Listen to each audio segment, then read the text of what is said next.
एक सोपं गणित आहे. जेव्हा राज्यसत्ता स्थिर होते तेव्हा धर्मसत्ता वाढायला लागते. शिवाजी महाराजांचं उदाहरण घ्या. त्यांच्या काळात मंदिरांची निर्मिती कमी झाली.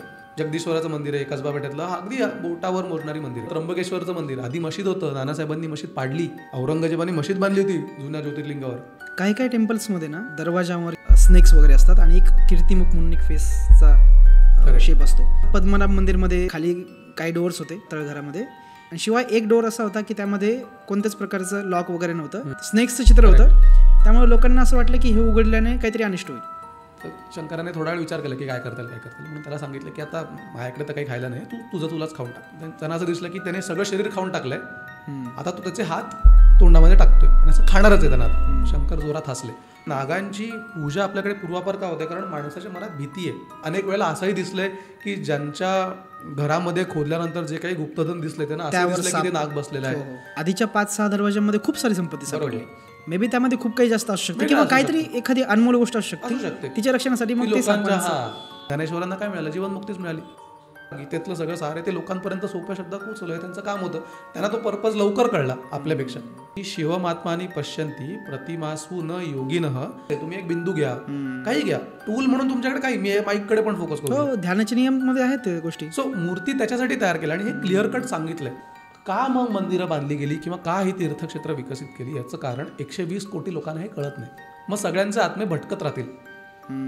आज एक मध्ये व्हिडिओ खूप व्हायरल होत होता इंस्टाग्रामवर की एक माणूस बसलाय बर्फामध्ये, पूर्ण दाढी बिडी पांढरी झाले, की शरीरातनच ऊर्जा तयार करू शकतो. सो ह्या लोकांना माहिती असेल काय, आपल्याला माहिती नाही, त्यामुळे उत्तरं नाहीत. आज आपल्या देशामध्ये अनेक प्रश्न असे आहेत की ज्याची उत्तरं सांगताच येत नाही. तो स्पिरिट तो वेगळ्याच अँगलला जातो.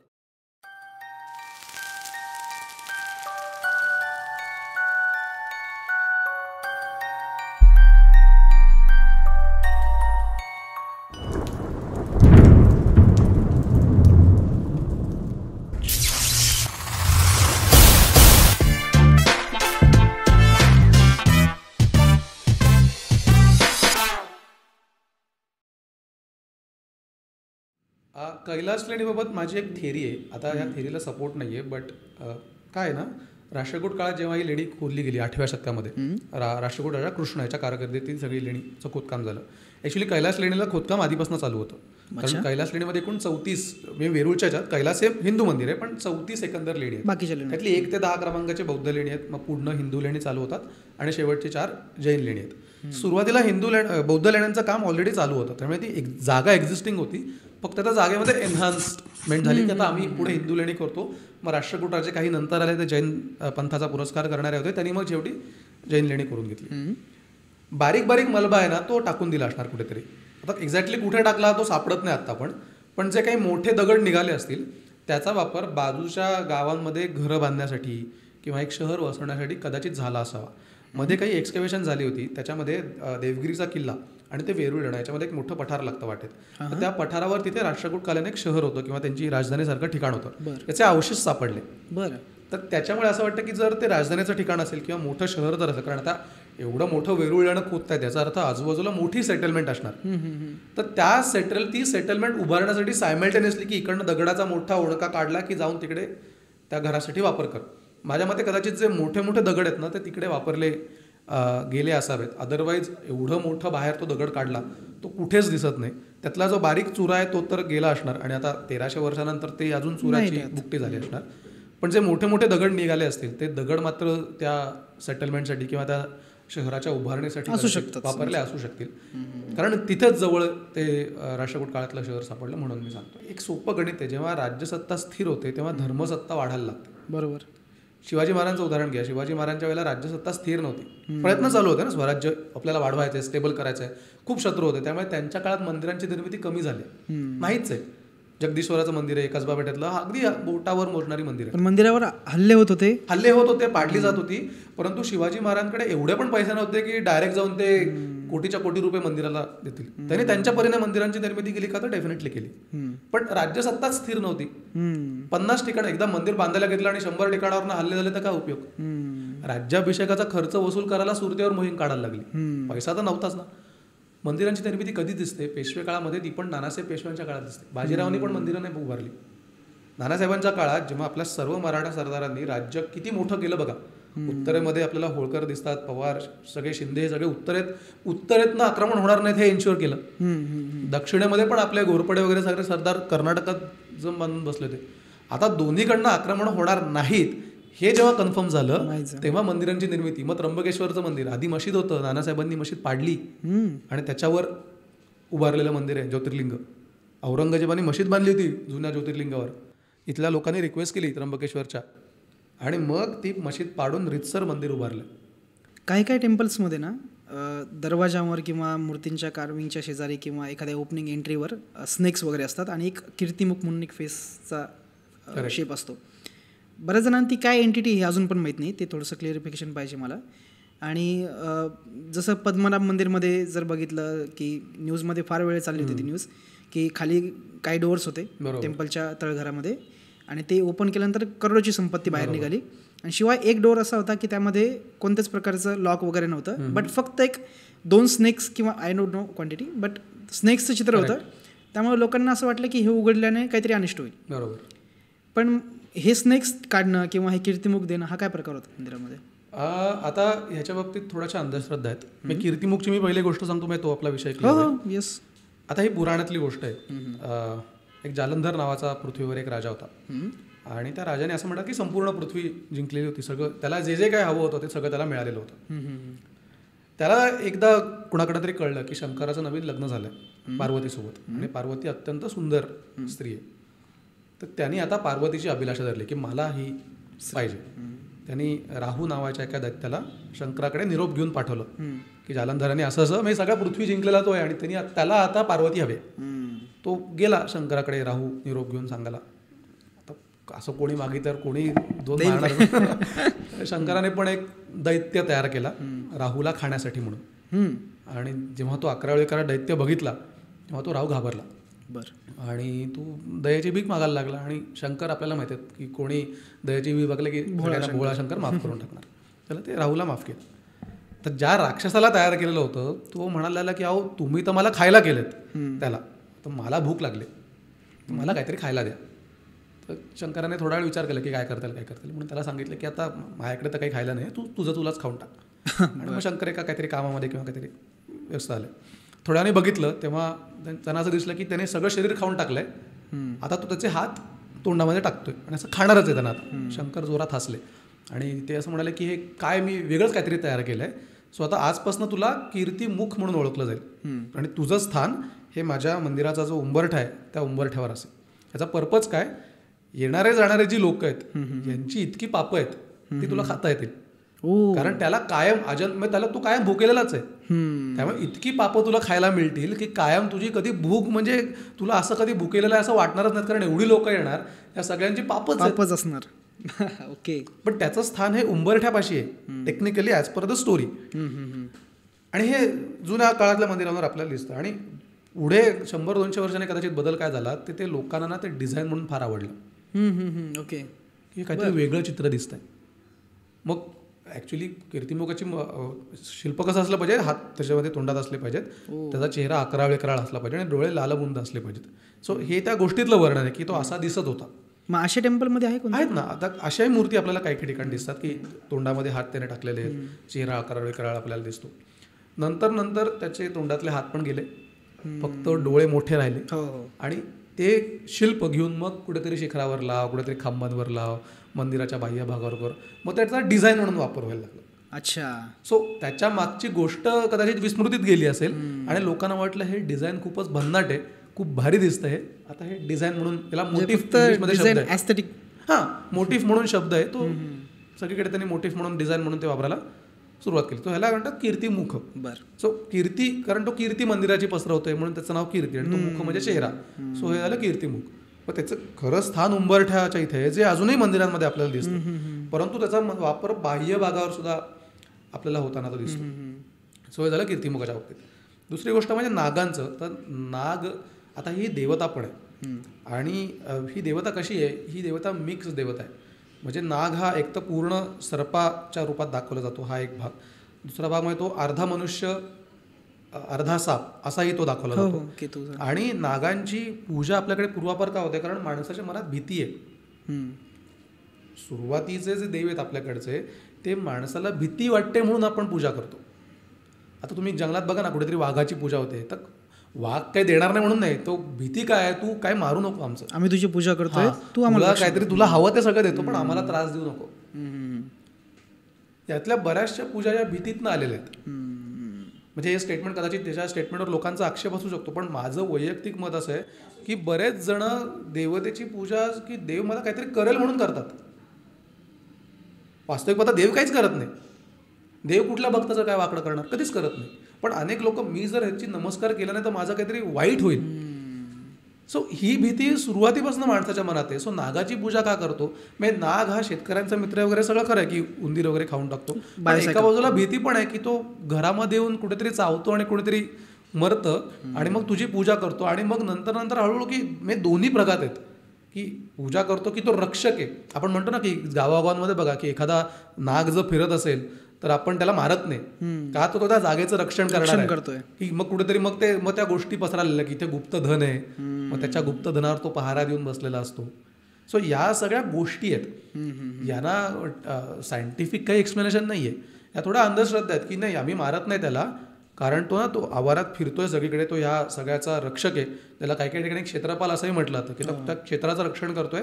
आणि मग आपल्याला दिसतं की तो एकच फिरतोय सगळीकडे, तो सगळ्यांना दिसत राहतो आणि तो काय राऊंड असेल तो मारत असतो. मग त्याला मारायचं नाही, तो तिथे काहीतरी मे बी गुप्त धन आहे, मग कोणी मारायला जात नाही. मग अनेक वेळेला असंही दिसलंय की ज्यांच्या घरामध्ये खोदल्यानंतर जे काही गुप्तधन दिसले त्यांना असं दिसलं की ते नाग बसलेलं आहे, मग त्याच्यावर या गोष्टी पसरल्या की तो त्या धनाचं रक्षण करतोय वगैरे वगैरे. सो मे बी हे असेल की त्या पद्मनाभ मंदिराचं तुम्ही म्हणताय की नागाचं चित्रण वगैरे आहे, तर कदाचित ती भीती घालण्यासाठी लोकांच्या मनामध्ये की हा इथे बसलेला आहे, हा त्या धनाचं रक्षण करतोय, आणि मग पूर्वापारांनी घालून ठेवली असेल. आज आपल्याकडे अशा असंख्य भीती घालून ठेवलेल्या आहेत लोकांच्या मनामध्ये. मे बी त्यावेळेला ती काळाची गरज असेल तशा प्रकारची भीती घालणं. तुम्ही क्रोनॉलॉजी जर बघितली ना की आधीच्या 5-6 दरवाजांमध्ये खूप सारी संपत्ती सापडली, मे बी त्यामध्ये खूप काही जास्त असू शकते किंवा काहीतरी एखादी अनमोल गोष्ट असू शकते तिच्या रक्षणासाठी. मग आणि मग ती भीतीचा वापर करून घ्यायचा. कारण आपल्याकडचा जो आता 100-200-120 कोटी लोक हिंदू आहेत, त्याच्यामधला 90-95% समाज हा भोळा आहे. कितीही काही म्हटलं तरी तो भोळा समाज आहे. तो पटकन कोणाच्या तरी आहारी जातो की एखाद्या श्रद्धा अंधश्रद्धा पटकन जातो. आपल्याकडे 3 टप्प्यांमध्ये हे दिसतं मोक्षाचा हा जो प्रकार आहे ना, की कसं कसं ते इव्हॉल्व्ह होत गेला प्रवास. सुरुवातीचा काळ आहे तो म्हणजे वैदिक काळ आहे, ज्याच्यामध्ये वेद लिहिले गेले आणि वेदांमध्ये कुठेही मंदिरं नाही आहेत, मूर्ती नाही आहेत. वेदांमधल्या देवता कुठल्या आहेत, सगळ्या निसर्गाच्या रिलेटेड, इंद्र, अग्नी, वायू. मग हे निसर्गाचंच पूजन करतोय आपण. त्यांना माणसाचं रूप दिलंय, एक काहीतरी नाव दिलंय आणि त्याला आपण नमस्कार करतोय. अदरवाईज हे सगळं निसर्ग पूजनच आहे. आपण सुरुवातीपासून निसर्ग पूजकच होतो. सो तेव्हा मोक्ष म्हणजे काय, तर एनलायटनमेंट. आपल्याकडे जर्नी जे सांगितले, जन्म घेतो, जन्म गेल्यानंतर मृत्यू पावतो, पण मृत्यू पावल्यानंतर संपूर्ण प्रवास संपत नाही, आत्मा भटकत राहतो आपण म्हणतो. सो आत्म्याला सद्गती आपल्याला मिळावी हा सगळ्यांचा प्रयत्न असतो. कारण आपल्याकडे असं म्हटलं की जो पूर्ण सायकल आहे ही कोणाला नको आहे, पृथ्वीवरचा जन्म परत कोणाला नको, कारण तो त्रासदायक, वेदनादायक आहे. सो या सायकलमधनं आपल्याला कायमची मुक्ती हवी. सो त्या मुक्तीकडे, मग ज्यांना ती मुक्ती मिळत नाही त्यांनी काहीतरी पापं केलेली असतात, म्हणून तू परत जन्म घे, परत त्या सगळ्या त्या यातनांमधनं जा आणि मग त्या फायनली तू मुक्ती घे. सो ही कन्सेप्ट वैदिक काळामध्ये मुक्ती कशी होती, यज्ञ करायचे, त्या यज्ञामध्ये अर्पण करायचं, ते देवतेला अग्निमार्फत पोहोचेल, ही धारणा तेव्हा होती. त्यानंतरचा काळ आहे उपनिषदांचा काळ, ज्याच्यामध्ये फोकस केलाय पर्सनल डेव्हलपमेंटवर, की तू हठयोग कर, योग साधना कर, एका जागी मग मेडिटेशन कर, की जेणेकरून तुझं लक्ष एका स्पेसिफिक गोष्टीवर जाईल आणि तू कॉन्सन्ट्रेशन म्हणून तुला ज्ञानप्राप्ती होईल. आणि त्यात की नॉलेज लिबरेट्स, ज्ञान मिळाल्यानंतरच तुमचं मोक्षप्राप्ती तुम्हाला होऊ शकेल. अदरवाईज तुम्हाला मोक्षप्राप्ती नाही होणार. कुठल्याही गोष्टीचं ज्ञान पाहिजे, तुम्हाला पूर्ण नॉलेज पाहिजे, सगळ्या प्रश्नांची उत्तरं आहेत, मग मोक्ष. मग त्याच्यात जीवनमुक्ती पण आहे. ज्ञानेश्वरांना काय मिळालं, जीवनमुक्तीच मिळाली. आयुष्याचा पर्पज काय त्यांना कळलं. ज्ञानेश्वरी लिहिली, जे सार गीतेतलं सगळं सार आहे ते लोकांपर्यंत सोप्या शब्दात पोहोचवलं, हे त्यांचं काम होतं. त्यांना तो पर्पज लवकर कळला आपल्यापेक्षा. पर्पज कळला, आता जगून काय उपयोग झालं, मी ज्याच्यासाठी आलो होतो ते मी डिलिव्हर केलं. मग एक विचार किती स्पष्ट आहेत, डोक्यात क्लिअर विचार आहेत, जे मला करायचं होतं एक्झॅक्टली मी ते केलं, त्याच्यासाठी मी आलो आणि मी चाललो. सो हा उपनिषदांचा प्रभाव आहे की ज्याच्यामध्ये तुम्हाला मूर्तीची गरज नाही लागत आहे. मग ह्याच्यामध्ये एक श्लोक पण आहे, जबलदर्शन उपनिषद नावाचा एक ग्रंथ आहे, त्याच्यामध्ये एक श्लोक आहे की शिवमात्मानी पश्यन्ति प्रतिमासु न योगिनः अज्ञानम भावनार्थाय प्रतिमा परिकल्पिता. म्हणजे जे मनुष्य स्वतःमध्ये शिव वास करतोय म्हणजे देव वास करतोय हा विचार करतात, जे योगी असतात त्यांना या प्रतिमांची गरज नाही आहे. प्रतिमासू न योगिनः अज्ञानम भावनार्थाय, जे अडाणी आहे ज्यांना हे कळत नाही कसं करायचं, तुकाराम महाराजांनी पण हे सांगितलं त्यांच्यासाठी प्रतिमा परिकल्पिता. मी आत्ता देऊला पण गेलो होतो ना, तेव्हा त्यांनी तिथं सांगितलं होतं की अज्ञानींसाठी देवाची मूर्तीची गरज नाही, पण अज्ञानींसाठी देवांच्या मूर्तीची गरज आहे, असं त्यांचं एक. आणि द्वैत अद्वैत सिद्धांतामध्ये ना ऍक्च्युली खूप क्लॅशेस होतात. कारण उपनिषदांमध्ये मूर्ती या फोकस करण्यासाठी आहेत, इट्स अ टूल, ध्यान लागण्यासाठी थोडं, की एका जागी बसून माझं लक्ष इकडे तिकडे जातंय ना, मग मी त्या मूर्तीवरच कॉन्सन्ट्रेट करणार, मी त्याच्याकडे बघणार कॉन्स्टंट, आणि मग त्यातनं मी, कारण त्याच्याकडे बघितल्यावर माझ्या मनातले सगळे विचार नाहीसे होतात. मग ती काही असेल, तुम्ही एक बिंदू घ्या, काही घ्या, टूल म्हणून तुमच्याकडे काही, मी माईककडे पण फोकस करू. हो, ध्यानाचे नियम मध्ये आहेत ते गोष्टी. सो मूर्ती त्याच्यासाठी तयार केल्या आणि हे क्लिअर कट सांगितलंय. आणि त्या आणि एक सेक्रेड गेम्स सिरियल होती बघा, सगळीकडे ते अहम ब्रह्मास्मी, हे अहम ब्रह्मास्मी काय, हे तेच आहे की मीच देव आहे, माझ्यातच ताकद आहे बदल घडवण्याची. हे आपल्या पूर्वजांना प्रॉपर माहिती होतं, गीतेमध्ये पण आहे की. पण काय झालं, का मग मंदिरं बांधली गेली किंवा का ही तीर्थक्षेत्र विकसित केली, याचं कारण 120 कोटी लोकांना हे कळत नाही. हे कळणारे किती लोक आहेत, काही लाखात आहेत, काही हजारात आहेत. मग सगळ्यांचे आत्मे भटकत राहतील. मग काहीतरी स्टँडर्डाइज पद्धत पाहिजे. आपल्याकडे सगळीकडे स्टँडर्डायझेशन आहे, सगळ्यांना जमलं पाहिजे, बरोबर. मग काय केलं, तीर्थक्षेत्रांची निर्मिती केली, आणि मग त्या तीर्थक्षेत्रांवर जाऊन तुम्हाला मोक्षप्राप्ती होते हे सांगितलं गेलं. मग गरुड पुराणामध्ये 7 शहरं जी आहेत त्यांना मोक्षदायिका म्हटलंय. अयोध्या, मथुरा, माया, काशी, कांची, अवंतिका, द्वारका, सप्तपुरी वगैरे वगैरे तो श्लोक आहे. त्याच्यामध्ये पण पहिलं नाव अयोध्याचं आहे. का महत्व आहे, या मोक्ष देणारी शहरं आहेत.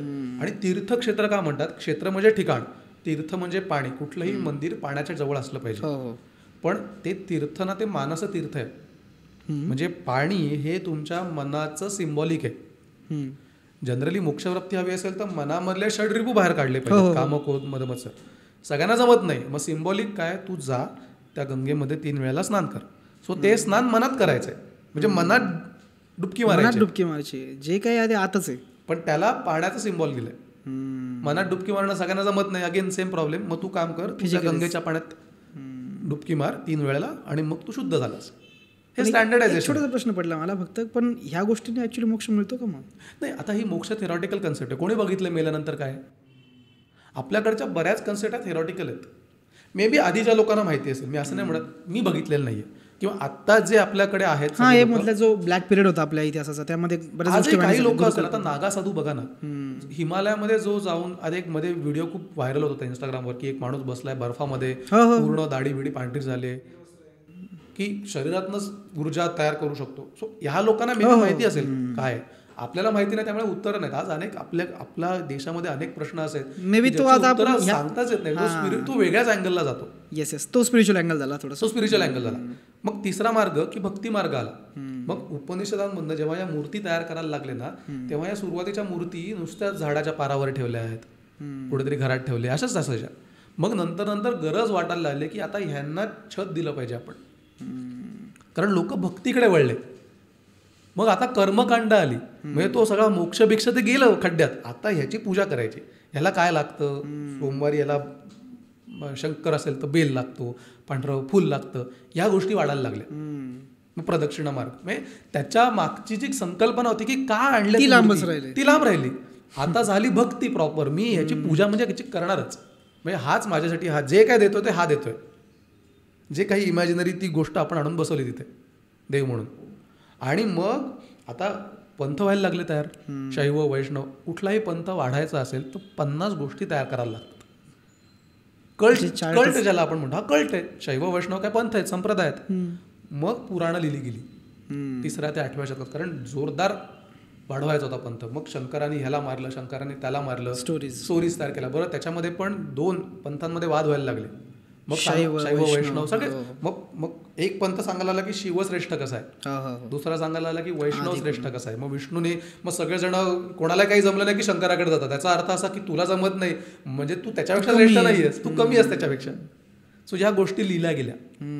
सो पुराणांमधनं एवढ्या गोष्टी पसरवल्या की आपल्याकडचा समाज आकर्षित झाला त्याच्याकडे की अरे हा अच्छा आमचा देव असा मारतो बरं का, तो एवढे पॉइंट आला फॅसिनेटिंग. आणि मग मूर्ती दिसतात तयार केलेल्या. मग त्या मूर्ती जे पुराणांमधले एपिसोड्स आहेत शिवपुराणातले तेच एक्झॅक्टली की शंकराने गजासुराला मारलं, शंकराने अंधकासुराला मारलं, त्या गोष्टींची मूर्ती स्वरूपाला.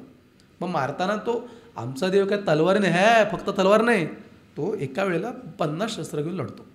तो तलवार घेतो, तो भाला घेतो, तो ढाल घेतो, तो धनुष्य घेतो, तो चक्र घेतो अजून. सो मग एवढे हात कसे आले? माणसाला 2च हात आहेत. कुठलीही देवता 2 हाताने दाखवत नाहीत, कारण ती माणसांपेक्षा वरती आहे. त्याला 4 हात किंवा जास्त हात. माझ्यापेक्षा तो श्रेष्ठ आहे, माझ्यापेक्षा तो जास्त काहीतरी करू शकतो म्हणून मग. आणि मग तो जास्त कसं करू शकतो? तो गजासुराला मारताना शंकराने 16 शस्त्र घेतली. कसला भारी बघा आमचा देव. सो आता मी भक्त आहे का? तर डेफिनेटली मी सगळेच आपण महादेवाचे भक्त होतो, कारण महादेव ही अशी गोष्ट आहे ज्याच्यामध्ये आपल्याकडे जी पुराणं लिहिली, लिंगपुराण, त्याच्यामध्ये सांगितलंय की Shiva is formless, Shiva is tasteless. त्याला निराकार आहे देव. शिव शब्दाचा तो ब्रह्मांड आहे, तो सगळा त्याच्यामध्ये सगळं ब्रह्मांड सामावलेलं आहे. जो आपल्याकडे निराकार देव तोच शिव हा निराकारच आहे. सो आपण सगळेच महादेवाचे भक्त आहोत.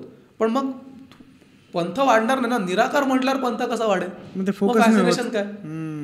लोकांना आकर्षित करू कसं मी? आणि तो समाज खूप मोठा आहे ना, की तो समाज मोठा आहे. ज्याला हे कळतं निराकार आहे तो समाज कमी आहे. ज्याला तेच बघायचं आहे, ज्याला जाऊन तिथे डोकंच टेकायचं आहे, हा समाज प्रचंड मोठा आहे. जास्त आणि एवढा वेळही नाही ना, तेवढा वेळ नाही. तसं काय करायचं लोकांमध्ये? रोजच्या जगण्यात एवढ्या गोष्टी आहेत, कुठे वेळ तो विचार करायला. आणि हे लोकांना पटतही नाही. मी तर सांगायला आलो नाही शिव निराकार आहे, तू मला कोण सांगणार? हो, क्लॅश खूप वेळा होतो, प्रचंड क्लॅशेस होतात. आज मी सांगितलं बाबा नो, हे मंदिरं त्याच्यासाठी नाही बांधली, मंदिरांचा पर्पज वेगळा होता. तुम्ही जर बघितलं तर गाभाऱ्यामध्ये फक्त देवतेची मूर्ती का दिसते? सगळ्या अप्सरा बाहेर आहेत. गाभाऱ्यात का नाही? कारण तिथे ध्यानाला बसलं तर अप्सरांमध्ये बघितलं तर का उपयोग ध्यानाचा? त्या झालं मन डेव्हिएट होईल मन तुमचं. म्हणून नाही, फक्त देव आतमध्ये, पण ते नाही. आणि पर्पज मंदिरं पण तशीच आहेत. मंदिरं शांत ठिकाणीच बांधलेली आहेत. मंदिरांमध्ये गाभाऱ्यात बसून तेच करणं अपेक्षित आहे, जाऊन ध्यान करणं अपेक्षित आहे. पण आज आपल्या मंदिरांमध्ये एवढी शांतता नाहीच आहे. आज मग मला सांगा, देव आहे का तिथे? देव कुठे आहे, कुठल्या ठिकाणी देव वास करतो याच्याबद्दल पण आपल्या लोकांना लिहिलं आहे. म्हणजे बृहत्संहितेतलं ते एक वर्णन आहे की देव अशा ठिकाणी वास करतो जिथे मोठी मोठी तळी आहेत, त्या तळ्यांमध्ये कमळं उगवलेली आहेत. त्या कमळांच्या तळ्यांमधनं जे हंस विहार करतायत, त्यांनी विहार करताना त्यांच्या मागून त्यांनी जो चॅनल रस्ता तयार केला, त्या जेव्हा हंस पोहोच जातो तेव्हा मागे पाण्याचा एक हे होतो तयार, तो तयार केलेला दिसतोय. आणि त्यांनी ते आपल्या चोचीने ती कमळाची जी देठ आहे ती इकडे तिकडे फिरवतात. इतक्या शांत ठिकाणी देव निवास करतो असं सांगितलं. आता हेच कम्पेअर करा आपल्या इथल्या मंदिरांवर, की खरंच देव निवास करतो. तिथे जाऊन मी जर ध्यान करूच शकत नसेल तर त्या जागेचा उपयोगच नाही आहे मला. मग ती आलं स्थान महात्म्य, की आम्ही काशीला मानतो म्हणून जातो, कारण काशी हे तीर्थक्षेत्र आहे, तिथं जाऊन मोक्ष मिळतो आम्हाला. सो आता मग स्थान महात्म्य प्रचंड मोठ्या प्रमाणात वाढलं. आता त्या मंदिराचं महत्व नाहीये, आता त्या मोक्षप्राप्तीचं महत्व नाही, आता त्या जागेचं महत्व आहे. हा मोक्षप्राप्ती हा एक भाग. दुसरा भाग पर्पज कसे वाढत गेलेत बघा. आता दुसरा भाग झाला राजाची कीर्ती. माझं राज्य मोठं आहे, मग मी काय करतो, कैलास लेणं उभारतो. यांनी माझं नाव काय होतं, सगळ्या जगामध्ये होतं, अजरामर होतं. मग 200 वर्षांनी चोल राजा येतो, तो बृहदीश्वर उभारतो, त्याला तो नाव देतो बृहदीश्वर, म्हणजे सगळ्यात मोठा. बघितलं का नाव पण बघा. आणि तो काय म्हणतो, आम्ही उत्तरेतल्या कैलासामध्ये, उत्तरेत कैलास आहे तिथे शंकर राहतो, त्याला दक्षिणात आम्ही जागा दिली. मी तो राजा आहे ज्यांनी उत्तरेतल्या शंकराला दक्षिणात आणलं. मग त्याच्यात समकालीन भोज राजा काय म्हणतो, अरे मी पण तेवढाच मोठा राजा आहे म्हणून मी भोजेश्वर उभारतो. त्याच्यानंतर 200 वर्षांनी नरसिंहदेव येतो, तो म्हणतो मी कोणार्क सारखं सगळ्यात उंच मंदिर उभारतो. म्हणजे ते कॉम्पिटिशन झालं, स्वतःचं सामर्थ्य सिद्ध करणं. आणि सामर्थ्य सिद्ध, आता आपल्याकडे जुनं बघा की काही वर्षांपूर्वी 100-200 वर्ष लागायची मंदिर उभारताना, असं म्हणायचं, काही पिढ्या खर्च पडल्या वगैरे. कोणार्क मंदिराचं 12 वर्षात बांधली. मला नेहमी, मी हा प्रत्येक ठिकाणी सांगतो की मी जर एखाद्या गोष्टीला डोनेशन देत असेल तर डोनेशन देताना मी असं म्हणेन का की अरे चालेल ना, माझ्या पंटूच्या काळात मंदिर उभारलं तरी चालेल. पंटूला कशाला बघायचं? मी म्हणेन, मी किती वर्ष लागतील सांग मला, माझ्या हयातीत बांधतोस का? नाही, कोणती गोष्ट असू दे ना, तुम्हाला तुम्ही एक्झॅक्टली मी पैसे देतो तर माझ्याच्यात उभारलं पाहिजे, डोळ्यात देखत त्याचं सुख मला बघता आलं पाहिजे, त्याचा सुख भोगता आलं पाहिजे, त्याची कीर्ती मला मिळाली पाहिजे. आज राम मंदिराच्या बाबतीत पण तेच बघा. हो, कोणी लढा चालू केला, पैसे कोणी दिले, ज्यांनी शिलान्यास केला त्यांनीच मंदिर उभारलं within a time. Within time. धार्मिक कारण वेगळं आहे, पॉलिटिकल कारण काय सेम ना. राज्यकर्त्याची मानसिकता सारखीच असते, किंग मेंटॅलिटी. एक्झॅक्टली ना. आपला भारतीय समाज, आपण किती म्हटलं ना लोकशाही वगैरे, तरी आपण एखाद्या उच्च स्थानी बसून आपण त्याचं भक्ती करण्यामध्येच आपल्या पूर्ण 2000 वर्षांचा इतिहास हाच आहे. आपण असं कधीच नाही म्हणत की सगळेजण येऊन काहीतरी करू.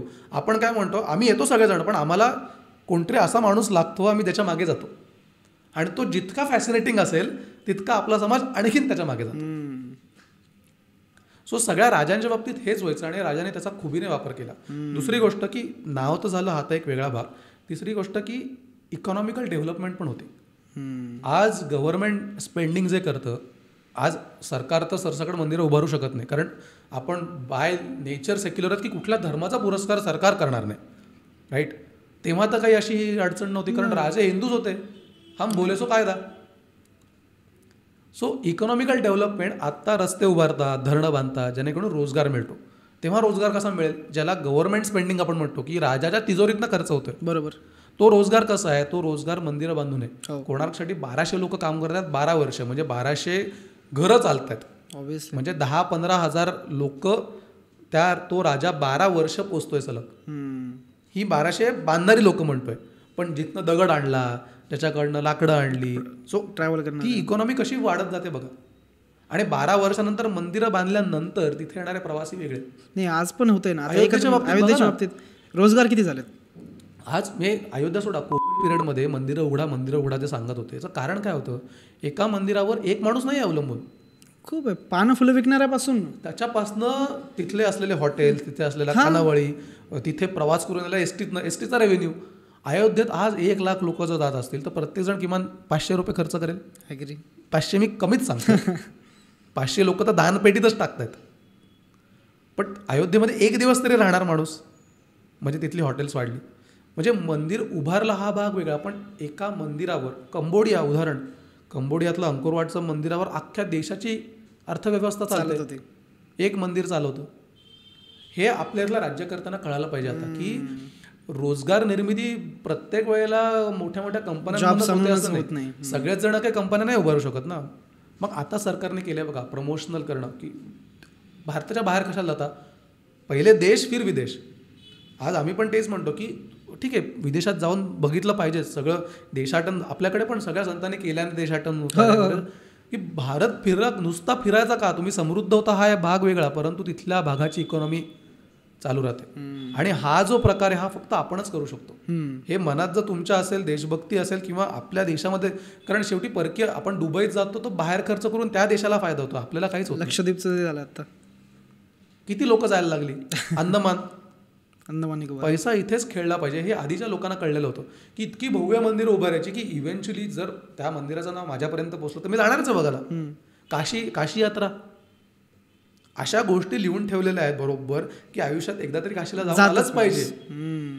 4 धाम महाराज सगळे जाणारच आहेत, जाताना काही खर्च होणारच आहे, जेणेकरून त्याचा विचार नाही करत, नाही जाणं आवश्यक आहे. आणि माणूस, आपला इथला माणूस धर्माच्या गोष्टींमध्ये खर्चाचा विचार नाही करत. जेवढं त्याला शक्य आहे तेवढा तो खर्च करतो. राम मंदिराच्या बाबतीत देणग्या किती मिळाल्या, 3000 कोटी मिळाल्या, सगळी पब्लिक 10 रुपयांपासून लोकांनी दिलेले. आणि हे आत्ता म्हणजे मी हिस्ट्री हा प्रकार ना कोरिलेट करण्याचा आहे, सगळ्यालाच लिंक आहे. कोणार्क मंदिराच्या बाबतीत सुद्धा जेव्हा लोकांना कळलं की असं असं मंदिर बांधलं जात आहे, तेव्हा त्या अकाउंटिंग रेकॉर्डमध्ये लिहिलं की आजूबाजूच्या सामंतांनी सुद्धा पैसे दिलेले आहेत की आमचा पण थोडासा, भले आमचं नाव लागणार नाही आहे मंदिरावर, पण तू एवढं मोठं मंदिर बांधतोयस ना, तर आमच्याकडनं पण काहीतरी खारीचा वाटा. मग प्रत्येकाने पैसे दिलेत का, तर नाही. मग काही काहींना धान्य पाठवलंय की 100 गाड्या धान्य पाठवतो, किंवा कापडाचं हे लाकूड, कपडा, जे काही लागणार आहे ते पाठवतो, जे शक्य असेल ते. सो हे पूर्वापार चालून आलंय. माणसाची टेंडन्सी तर बदलत नाही, मानसिकता माणसाची तशीच राहते, विचार करण्याची पद्धत सेमच राहते 1000 वर्षांनी. आता पण आपण तेच केलं ना. आपल्याला समाधान काय मिळालं, माझे 500 रुपये आहेत बरं का, ते कुठे आहेत ते मला माहिती नाही, पण मी दिलं त्याला. ते केलंय भलत्याने बांधू द्या, सगळ्यांनी बांधू द्या, पण मी काहीतरी दिलेलं आहे. आतली फिलिंग आहे ना ती. मग खारीचा वाटा हे रामायणापासून आलंय. ती खारू ते घेऊन जेव्हा येते तेव्हा कोणी तिला हसत नाही की तुझ्याने काय होणार आहे, तुझ्या इथून पूल मजबूत बनणार आहे. पण तिने दिलेल्या त्या छोट्याशा ह्यानी त्या मधली गॅप जेव्हा भरली जाते तेव्हा तो पूल होतो. सो खारीचा वाटा दिला पाहिजे हे सगळ्यांच्या आपल्याला मनात दिसतं. त्यामुळे मंदिर ही संकल्पना, मंदिराचा पर्पज हा फक्त मोक्षप्राप्ती नाही तर धार्मिक शिक्षण किंवा सगळ्यांना रोजगार मिळणं, राजाचं नाव मोठं होणं, असे मल्टिपल पर्पज त्याच्यामध्ये आपल्याला वाढलेले दिसतात. एखाद्या गोष्टी नुसतं आजकाल मुलं कसे होतात की एखाद्या गोष्टीकडे फोटो काढण्यासाठी जातात, किंवा मला तिथं एक जण गेलाय, मित्र गेलाय, तो तिथे चांगले रील काढून आला आणि ह्याच कारणासाठी तर तसंच मला पण काढायचं आहे, मग मला पण असं मी असं करेल तसं करेल. ह्या गोष्टीने जास्त ह्या क्षेत्राकडे म्हणजे टेम्पल्सकडे किंवा यांचा बघण्याचा दृष्टिकोन आहे सध्या. किंवा केदारनाथची जी बूम आली होती आत्ता, हे तर फक्त रील काशीचं फक्त स्टेटस टाकण्यासाठी झालं होतं.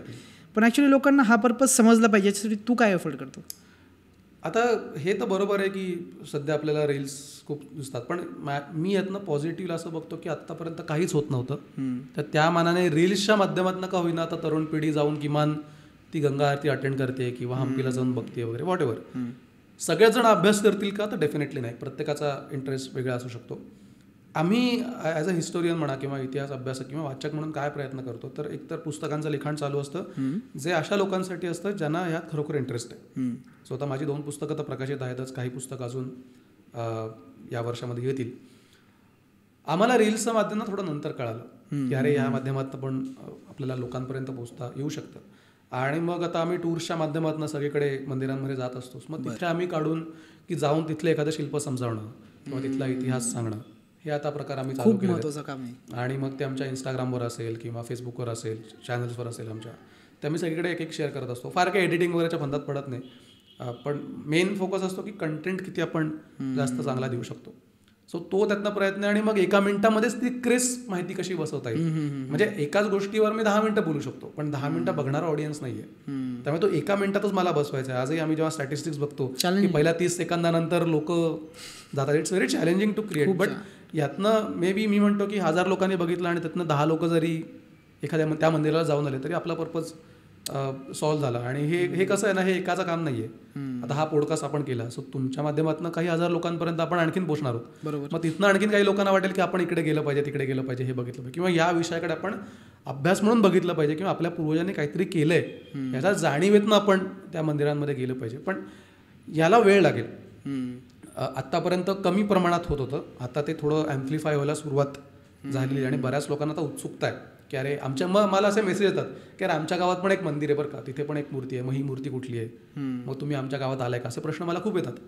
सगळीकडे जाणं तर शक्यच नाही. मग मी त्यांना सांगतो एक काम करा, तुम्ही हे 10 व्हिडिओज बघा, यातनं तुम्ही समजून घ्या काय, आणि तुम्हीच मला सांगा ही कुठली शैली आहे.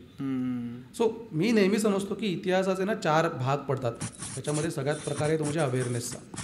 अवेअरनेस नंतर येतं डॉक्युमेंटेशन, डॉक्युमेंटेशन नंतर येतं ते म्हणजे प्रिझर्वेशन, प्रिझर्वेशन नंतर येतं ते कन्झर्वेशन. बरोबर. आपली सध्याची पिढी ही शेवटच्या 2 ह्याच्यात जाते की किल्ल्यांवर जाऊन साफ करणं वगैरे, तेही गरजेचंच आहे, पण कोणीतरी हे पण करण्याचं गरजेचं आहे की अवेअरनेस तयार करून डॉक्युमेंटेशन करणं गरजेचं. आज आपल्याकडे भारतातल्या सगळ्या मंदिरांची यादी नाही आहे जी 1 क्लिक मला इंटरनेटवर मिळेल. नाहीये. करता येणं शक्य आहे का? सहज शक्य आहे. क्राऊड सोर्सचा विषय हा. हो, गुगल फॉर्म सगळ्यांनी जाऊन भरायचा, माझ्या एरियामध्ये काय काय, हे कोणीतरी आम्ही काम सुरू केलं होतं, पण काय ना त्याला एक कुठल्या तरी एका संस्थेची मदत, जेणेकरून ते जास्त मोठ्या प्रमाणात फटाफट ॲम्प्लिफाय करतायत. 2-4 लोक किती टाईप करत बसणार. सो हे सगळ्यात करणं गरजेचं आहे. डॉक्युमेंटेशन पार्ट, किती रस्ता जातो का, गाडी आहे का, जेवायची राहण्याची साधनं आहेत का, हे झाल्यानंतर जेव्हा आपल्याकडे कळेल की काय आहे आपल्याकडे, त्याच्यावर काय करणं गरजेचं आहे, किती मंदिरं कुठल्या स्टेजमध्ये आहेत, पडलेलं आहे, कुठे कन्झर्वेशन करायचं आहे, कुठे प्रिझर्वेशन. गव्हर्नमेंट सगळं नाही करणार, हे लोकांनीच केलं पाहिजे. सरकार थोडीफार मदत डेफिनेटली केलं, पण सरकारचा फोकस त्याच्यावर असणार नाही. हे तुमच्या आमच्या लोकांनी गावातल्या देऊ शकतो. मी तर म्हणतो की गावातल्या लोकांनी एकत्र येऊन त्या गावातल्या मंदिराचाच प्रसार करायचा, बरोबर, जेणेकरून 10 लोक तुमच्याच गावात येतील, तुमच्याच गावाची इकॉनॉमी वाढेल. भुलेश्वर आज मी 5 वर्षापूर्वी जायचो, रविवारी कोण नसायचं, अक्षरशः शांत बसून दर्शन व्हायचं.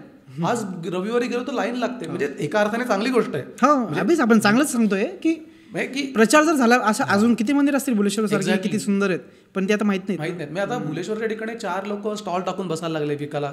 चांगली गोष्ट आहे, चांगली गोष्ट आहे. आपल्याकडे सगळी मंदिरं अशीच झाली पाहिजेत. की कुठलं मंदिर आहे, किती जुनं आहे, सगळा ऐतिहासिक वारसा गावातला असेल, वेगळ्यांपासून सगळे मे बी तुम्ही सगळे ठिकाणी एका ठिकाणी आणून ठेवू शकता व्यवस्थित त्याच्यावर फलक लावून. आज आपल्याकडे पुण्यात फिरतो, शनिवारवाड्यात साधे फलक नाही आहेत नाही माहिती सांगणारे. किती वाईट आहे हे. जर पुण्यासारख्या ठिकाणी असेल तर खेडेगावांमधली डिस्कस करण्यातच काही पॉईंट नाही आहे. सो हे बदल लोकल पातळीवर जर झाले नाही, एकीकडे बॅनरबाजीवर जेवढा खर्च करतो तेवढा एक साधा पोस्टर, आणि आम्ही पण माहिती पण द्यायला तयार आहोत फ्री ऑफ कॉस्ट. आज ज्या माध्यमातून जे व्हिडिओ बघत असतील त्यांना जर असं वाटत असेल की आपल्या गावात असे पोस्टर लावावेत तर त्यांनी जरूर तुमच्या माध्यमातून कॉन्टॅक्ट करावा. त्या सगळ्या ठिकाणांची ऐतिहासिक माहिती आम्ही अगदी मोफत लिहून पुरवू. तुम्हाला फक्त लावून तिथे बॅनर लावायचा आहे. मी सगळे डिटेल्स देतो. एवढंच करायचं आहे. अवेअरनेस वाढवा. जितका फास्ट अवेअरनेस वाढेल ना तितकं जास्त आपण पटापट ग्रो होऊ. आणि हा आयडियल चान्स आहे. इंटरनेट वाढलेलं आहे, तरुण मुलं खूप आहेत आपल्याकडे, रील्सच्या माध्यमातून प्रचंड आपण लोकांपर्यंत पोहोचू शकतो. सो हे सगळ्यात महत्त्वाचं नेक्स्ट 5 इयर्सचा प्लॅन जो केला पाहिजे आपण, इतकं ॲम्प्लिफाय करायचं सतत टाकून टाकून टाकून की परदेशातले लोक छोट्याच्या छोट्या गावात आले पाहिजेत की काय आहे इथे बघूया, क्युरियोसिटी. सो हे केलं पाहिजे. आणि माझ्या मते आणखीन पुढे भाग जेव्हा करू आपण तेव्हा ह्याच्यात अजून आपण डिटेलमध्ये बोलू. कारण ॲक्शन प्लॅन पण पाहिजे, नुसते पॉडकास्ट करून काही उपयोग नाही.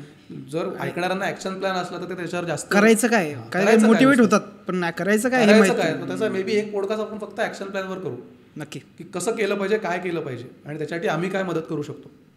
डेफिनेटली करूया. माझ्या मते मनापासून आभार, कारण हा विषय हळूहळू येतोय पण अजूनही फार मोठे पॉडकास्ट होताना दिसत नाहीत. मराठीत तर नाही आहेत, इंग्लिशमध्ये तर डेफिनेटली होतात.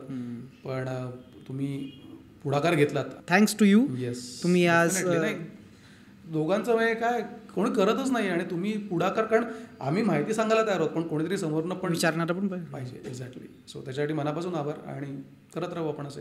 नक्कीच. थँक्यू.